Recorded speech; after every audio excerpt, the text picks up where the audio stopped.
भिलाई में महिला को ससुराल वालों ने मिट्टी तेल डाल के जलाने का किया प्रयास। 15 साल के बेटे ने देखा पूरा वाकया। कहा दादा दादी और बुआ ने मम्मी को पकड़ के रखा था, पापा ने जलाया। हालांकि इस मामले में छावनी थाना प्रभारी चेतन चंद्राकर ने कहा है कि 3 अप्रैल को जब यह घटना हुई थी ऐसी कोई भी बात सामने नहीं आई। मिट्टी तेल छिड़क कर जिंदा जलाने का प्रयास किया है। मायके वालों का आरोप है कि शादी के बाद ससुराल वाले उसे परेशान करने लगे। परिजनों ने यह भी बताया कि नीतू 90% जल चुकी है और उसके बचने की कोई उम्मीद नहीं है। उनके घर वाले हमारे यहाँ किसी तरह ने सूचना दिया, न फोन किया, न कुछ किया। मैं उधर से फोन भी करता था तो फोन रिसीव नहीं करती थी। इसके बाद उसे संपर्क नहीं हो पा रहा था। उन्होंने बताया कि नीतू और उसके पति के बीच पहले भी झगड़े होते रहे हैं और जिसकी वजह से महिला थाने में काउंसलिंग भी उनकी हुई थी। भिलाई में एक महिला को ससुराल वालों ने मिट्टी तेल डालकर जिंदा जला दिया है। महिला के 15 साल के बेटे ने बयान दिया है कि उसके पापा, दादा दादी और बुआ ने उसकी मां को मिट्टी तेल छिड़क कर जिंदा जलाने का प्रयास किया है। किस दिन का ये पूरा घटना है, आपको क्या आपको देखने को मिला, तमाम चीजें बताइए। मेरा नाम पवन कुमार साहू है। हम लोग गांव गए थे 30 को और उधर से फिर ना पापा थोड़ा बोला कि ना वापिस आ जाओ, तो हम लोग आ गए। एक को, फिर उसके बाद ना 2 को आए थे। फिर उसके बाद ना मेरा पापा है ना स्टेशन में बैठा हुआ था, तो फिर आए हम लोग, तो थोड़ा गाली गलौज हुआ। फिर घर गए तो झगड़ा हुआ घर पे। फिर उसके बाद सुबह होकर फिर उसके बाद मैं सब लोग मेरे सामने थे।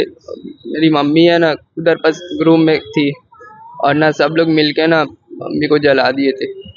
पुलिस का कहना है कि बयान दिए तुम्हारी मम्मी ने कि उनको किचन में जलाया गया है। दबाव के कारण। किचन में जला है कि दूसरे रूम में जला है? किचन ही में जला है, लेकिन ना किचन रूम एक ही है, सिर्फ किचन भी इस साइड है, लेकिन जली इस साइड है। अच्छा, मतलब किचन और मिट्टी साथ तेल में से मिला हुआ है। हाँ।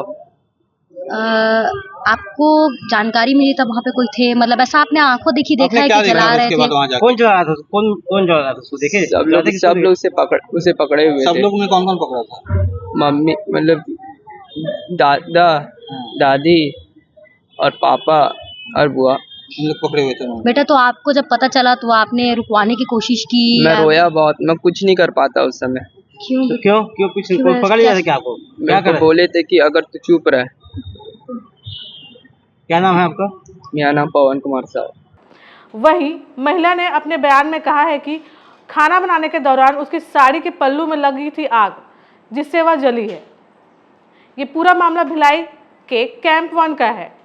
वहीं तेतरवा थाना मानपुर नालंदा बिहार के रहने वाली नीतू की शादी 2008 में कैंप 1 शास्त्री नगर निवासी संतोष साव के साथ हुई थी। दोनों का एक 15 साल का बेटा भी है।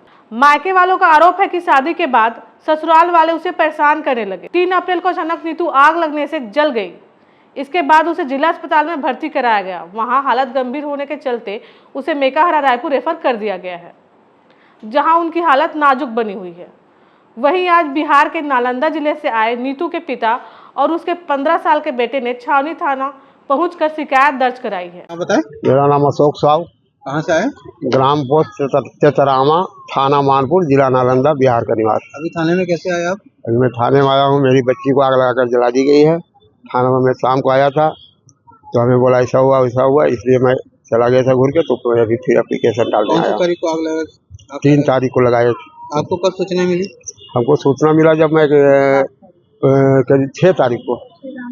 सूचना कहाँ से मिला आपको? सूचना हमको यही से, मैंने एक आदमी दूसरे आदमी से मिला। 6 तारीख को सूचना। उनके घर वाले हमारे यहाँ किसी तरह ने सूचना दिया, न फोन किया, न कुछ किया। मैं उधर से फोन भी करता था तो फोन रिसीव नहीं करती। तो आपको कैसे पता चला कि उन लोग आग लगाए हैं? हमको यहाँ का उसका मोहल्ला का ही एक आदमी से हम बात किए तो हमको कौन आदमी से बात किया? नाम क्या है उसका? नाम नहीं मालूम है। नाम नहीं मालूम। बताया बेटा देखा। कौन बेटा देखा? इनका बेटा देखा। कौन है वो? भैया, आप अभी इस वक्त यहाँ पर पहुँचे हुए हैं, तो क्या मांग कर रहे हैं और अभी आपकी बेटी की स्थिति किस प्रकार से अभी है? आप मिले हो क्या कुछ? उसका स्थिति 90% खत्म है। 90%। कब शादी हुई थी उसकी? शादी हुई थी 2008। घर पे आपको जानकारी मिली क्या उस वक्त घर पे कौन मौजूद था, कौन कौन था? घर कुछ घर पर देखिए यही था कि मैं वहाँ से ट्रेन बैठा के 1 तारीख को वहाँ से भेजी थी और 2 तारीख को रात में यहाँ उतरी, उसका पति गया उसको गाली गलौज करते हुए घर लाया और रात में मारपीट किया, गाली गलौज किया और सुबह आग लगा दिया। मतलब इससे पहले वो बिहार मायके गई हुई थी, हाँ। मायके से यहाँ आई है, हाँ। उसके तुरंत बाद ये घटना को अंजाम दिया गया। हाँ। मायके कौन सी तारीख को गई थी? मैं क्या गई थी 30 तारीख को, 30 तारीख और 1 तारीख को हंस गाड़ी बैठ गई थी, फिर रिटर्न है। क्या इसके पहले भी कहीं आप इसके पहले मैं शिकायत महिला थाना से काउंसलिंग करवा के भी महिला दिया था। कब हुआ था? किस मामले में लड़ाई होती थी, अक्सर क्या बोलकर लड़ाई होती थी? लड़ाई होती थी, दहेज लाओ, ये लाओ, वो लाओ, नहीं रखूंगी, ऐसा है वैसा है। तो किसके ऊपर आरोप लगा रहे हैं इसको जलाने में? किसके ऊपर उसका सास ससुर था, एक ननद है और पति है। सब थे वहाँ?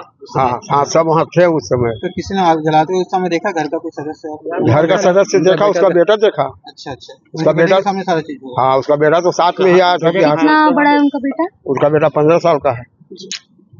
कहाँ क्या है यहाँ? हाँ है यहाँ। लड़की को दबाव बना के रखे हुए। लड़की क्या मांग कर रहे हैं आप इस बार? अभी हम लोग मांग कर रहे हैं कि जिस तरह मेरी बच्ची को जला दी गई उसी तरह उस पर कार्रवाई हो, फांसी हो, अच्छी हो, कड़ा से कड़ा कानून उस पर लागू किया जाए।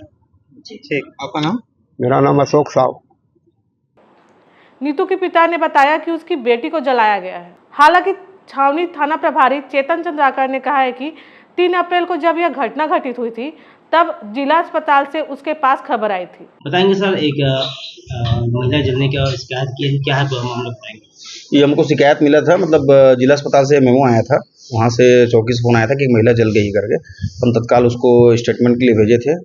वो स्टेटमेंट देने की स्थिति में थी। उसका कथन लिखित किया गया जो बताइए कि चाय बनाते समय पल्लू जला है, पल्लू जलने से मैं जल गई करके। कल इसके परिजन भी आए थे जो बिहार से आए हैं। वो बोले कि सर हमको संदेह है कि उसको मारा गया होगा। तो हम बोले ठीक है, जाँच चल रही है, जाँच में जो भी तथ्य आएगा उसके आधार पर हम कार्रवाई कर देंगे। सर, बेटे का भी पक्ष कुछ अलग इसमें आ रहा है, उसने देखा है अपनी आंखों से, ऐसा बात उसके द्वारा कहा जा रहा है उसको। जिस दिन हम पीड़िता का स्टेटमेंट लेने गए थे उस दिन उसका बेटा भी उपस्थित था वहाँ, और वहाँ 5 पुलिस वाले साथ में गए थे। उस दिन उसने कुछ नहीं बताया, और आज दिनांक तक उसके पिताजी रायपुर में है, वो स्वयं यहाँ था, लेकिन कभी ना किसी से संपर्क किया, ना किसी पड़ोसी को बताया, ना पुलिस को बताया है। कल उसके पिताजी भी आए थे, लड़की की माता पिता, उसके भाई सब आए थे, लेकिन किसी ने कुछ इस संबंध में कुछ नहीं बताया है।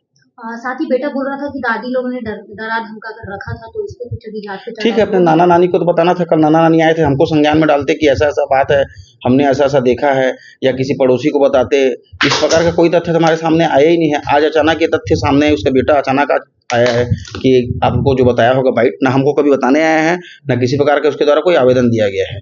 आज उसके पिताजी के द्वारा आवेदन दिया गया है, तो हमने बताया है कि जो जाँच चल रही है, जाँच पर से जैसा भी साक्ष्य आएगा उसके आधार पर हम कार्रवाई करेंगे। तब उनकी टीम बयान के लिए गई थी और नीतू ने चाय बनाते वक्त आग लगने से झुलसने की बात कही थी। लेकिन अब उसके मायके वालों ने यह आरोप लगाया है, जिसकी वजह से वह अब हर पहलुओं पर जांच कर रहे हैं। वहीं नीतू के पिता ने बताया कि उनकी बेटी 30 मार्च को बेटे के साथ मायके आई थी, लेकिन दामाद लगातार फ़ोन करके उसे झगड़ा करता रहा और वह 1 अप्रैल को लौट आई। इसके बाद उससे संपर्क नहीं हो पा रहा था।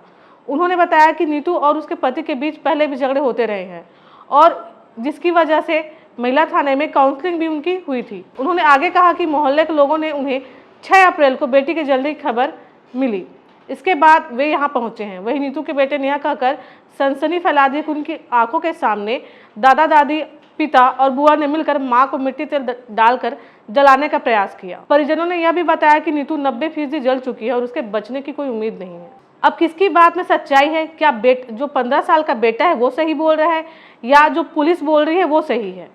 ये सारी बातें तब खुलेंगी जब जांच ठीक ढंग से की जाएगी। लेकिन क्या आपको लगता है इस मामले में उस जली हुई महिला को न्याय मिलेगा? क्या वह जिंदा बच पाएंगी? 15 साल के बेटे के ऊपर क्या असर हुआ होगा? ये सारे प्रश्न अभी भी जीवंत हैं और इन प्रश्नों का जवाब शायद हम और आप जानते हैं, लेकिन कहने से घबराते भी हैं।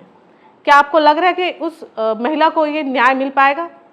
कमेंट सेक्शन में जरूर बताएं और ऐसे अन्य खबरों के लिए जुड़े रहिए हमारे चैनल ठिया छत्तीसगढ़ के साथ।